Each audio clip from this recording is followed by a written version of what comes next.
Penn State remains fraudulent as it gets in the biggest game. And here's the kind of the headline for me at this point. The headline for me with Penn State is it's time to move on from James Franklin.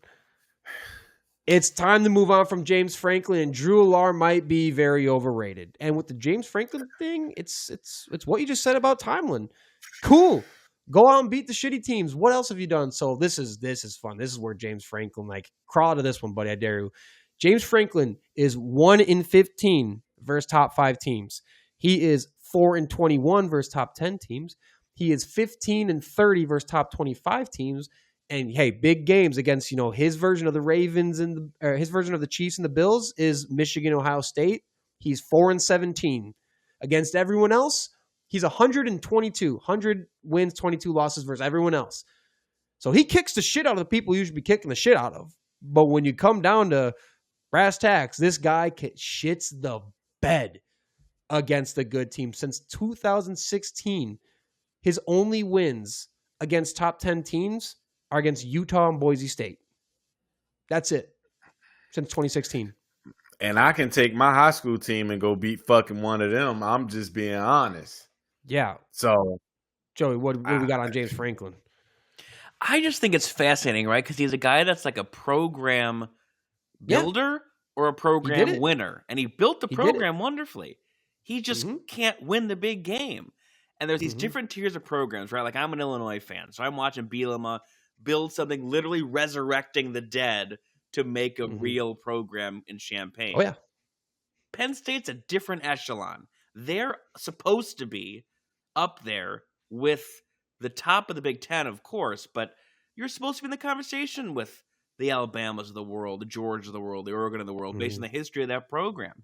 And so now you've gotten to a point where, and this is funny for it's almost like a spoiled fan. Like, they're really good, but is he that guy that can take him over? And I know I mentioned this off before air, but it's kind of like that Doug Collins, Phil Jackson with the Bulls, right? It's like Doug Collins built this great thing, but when it came time to win those 6 titles, that was Phil Jackson that was needed. And this is kind of that scenario of James Franklin has weathered a lot of storms, built a great program. Can he win that big game? Right now, it's a no. It's a big, big no. Mm-hmm. And they can't blame it on not having the players because, like you said, he's an awesome recruiter. I give him that. He's an awesome recruiter. He hits the trail. He gets the players in. But I also think he overhyped.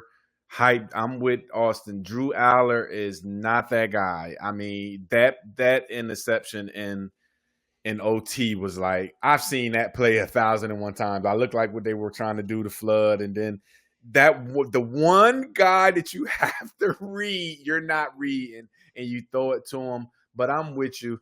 You just need that. Like when Tony Dungy left Tampa, John Gruden came in. All right, let me cook this. You made the groceries. We got all the ingredients we need. But I'm the better chef. I'm Chef Wolfgang Puck. There we go. In here. And I'm going to go chef this up. I think it's time too. And I told you, Austin, if they didn't run Katron Allen more than 22 times. Listen, did you see what he was doing, though? Averaging 5 yards a carry. They get in OT, and I'm like, run Katron Allen. I just think it's criminal that he doesn't get more carries than Singleton, what number 10 does. I just think that's criminal, and it's not because he's a hometown guy. I coached against him, but it's just he's the better player. And college football is a weird beast where it's like you have to not only be a good on-field coach, but it's the recruiting game, right? And so that's different than NFL. You can be a great X's and O's guy, but you don't have to worry about players and winning living rooms and signing contracts. Like, you don't deal with that. So this is that scenario where you go, okay, it's almost like you need 2 coaches, right? A recruiter and an X's and O's guy. He's great recruiting. He can't, in that in-game piece, that's what's missing. Yeah, and all the credit to James Franklin he did revive that program. He did rebuild that culture, and that was he was high. That was the biggest thing he was high. That was step 1 in hiring James Franklin, and gosh darn it, he executed on that 100%. Now, let's be honest, he's overstayed his welcome, and that happens all the time. It's like, it's for the exact reasons you guys just said. Like, he can't get over the hump. He cannot beat a blue chip program. Congratulations. You've beat Utah and Boise State as top 10 teams since 2016. Like, this is it, it's a problem. You got to be honest with them. They're like, oh, well, who else are you going to go get? He's as good as anyone else. It's like, A lot of people. Yeah. Urban Myers. I Oh, mean, see, Jimbo Fisher. It's a there's lot of people there's out options. There's options of proven winners. And I think, again, I'm not sold that he's got the quarterback. And I think it's been a problem. You watched, you cut the film. It's very mid. That passing offense is inept this season. But then when you get down to brass tacks, like I said earlier, Drew Allar has pretty much just been the James Franklin of quarterbacks, right? So when you get him against, he's played against top 6 teams. He's played against, before this, I believe, against, it was before this game. So he had his first 5 games against top 6 teams. He is 0-5, 5 touchdowns, 4 interceptions, 49% completion percentage, and averaging 5.1 yards per attempt. Dump off That's Merchant. bad. Yeah, I'm Yeah, struggling to that's see. bad. Yeah, I'm struggling to see any argument for this guy being drafted in the first 2 rounds based off how this season has gone and how he's looked in the brightest lights in the biggest games. There's a lot of tools there. There's a lot of good with Drew Allar, but that is not a first round pick. That is not a second round pick. That is a 3rd round. Let's hope we can develop him. If we got to plug him in those first 2 years, let's see how it goes. But that's like a guy that you're kind of hoping that you don't got to see on the field until year 3 at this point. Not a guy you want to see. My bad, Austin. You better hope Mel Kiper and Shan them hear you, because they think this guy is a top 10 guy. Listen, I think you need to scream that louder. I'm with you. He's terrible. And to hear those numbers in big games, 49%? It's bad. And it got worse. In big games? And it just got worse. I mean, Oh, shit. he's no longer, it's kind of like Newsmeyer in LSU. He's playing his way out of any consideration that he came into the season with, right? I mean, and look what he did against Oregon. Like, the game, it didn't get better. He had a 56% completion percentage, 2 touchdowns, 1 pick, and his completion percentage this year is 62%. That's bad. He's criminally bad throwing the football this year. He has 6 touchdowns, 2 picks in 4 games. It's not been good for Drew Allar this year. He's got a 48.4 QBR. That is 88th in the nation. This is not a first-round pick. And by the way, This that's is a not- $3 million quarterback, by the way. What's that? It's a $3 million NIL quarterback. He's stealing money. Insane. $3 million for 49% against big teams.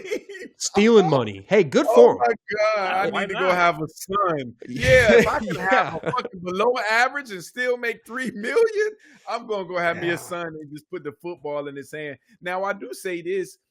All that money they're paying these players, do you think they can afford to just fire James Franklin? Because I want to say he has a lot of years left on his contract. And when you're paying a fucking bullshit quarterback $3 million, his buyout is probably 40, 50 million. 10-year contract signed in November 2021. Oh, Jesus. God damn, they stuck with him. 3rd highest paid coach in Big Ten as of 2025 right now. And yeah. Oh, what is this is actually, now it has come up. There's articles on what is his buyout. I think a lot of people are talking about it at this point. Man. Yeah, this is not good. Let me see what his buyout is if I can find it really quick. In 2020, so entering this season, his estimated buyout was $54 million, 9th largest buyout in the country right now. It would be extremely costly for Penn State to buy out his contract, to say the least. And given the track record, it just seems like it's not going to happen. As much as it needs to happen, it's not going to happen.